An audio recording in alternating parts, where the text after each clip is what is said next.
কুম্ভকৰ্ণৰ মৃত্যু সংবাদ শুনি ৰাৱণৰ বিলাপ। কুম্ভকৰ্ণৰ মৃত্যু হোৱাত নিশাচৰবিলাকে ৰণভংগ দি লংকাত গৈ প্ৰৱেশ কৰিলে। ইফালে কুম্ভকৰ্ণক ৰণলৈ পঠাই ৰাৱণে মনে মনে চিন্তা কৰিবলৈ ধৰিলে।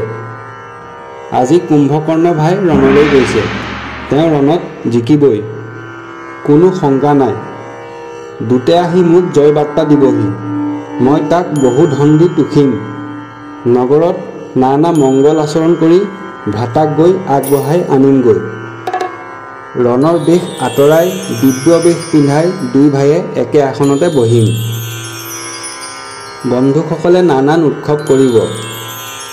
এই বুলি ভাবি দশাননে কিছু সময়ৰ পাছত উদ্বিগ্ন হৈ পুনৰ চিন্তা কৰিলে, মোৰ ভাই ৰণলৈ যোৱা বহুত দেৰি হ'ল, এতিয়াও দূত আহি নাপালেহি।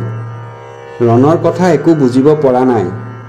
শত্ৰু পৰাজয় হ'ল নে নহ'ল? যদি শত্ৰুক পৰাস্ত কৰিলে তেনেহ'লে মোৰ হৃদয় কিয় কঁপিব?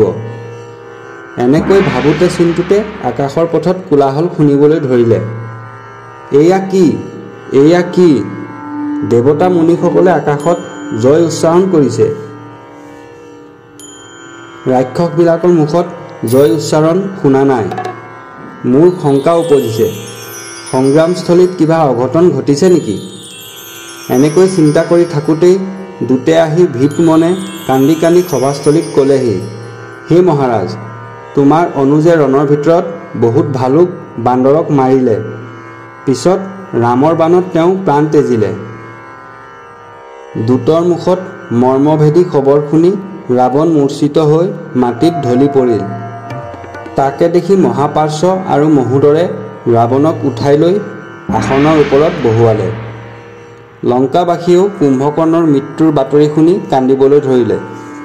ৰাৱণে কিছু সময়ৰ পিছত চেতনা পাই বিলাপ কৰিবলৈ ধৰিলে, মই জ্যেষ্ঠ ভাই নহয়, মই চাণ্ডাল। কেঁচা টোপনিত উঠাই যমৰ ঘৰলৈ পঠালোঁ। আজিৰ পৰা সোণৰ লংকা নগৰী বীৰ শূন্য হ'ল।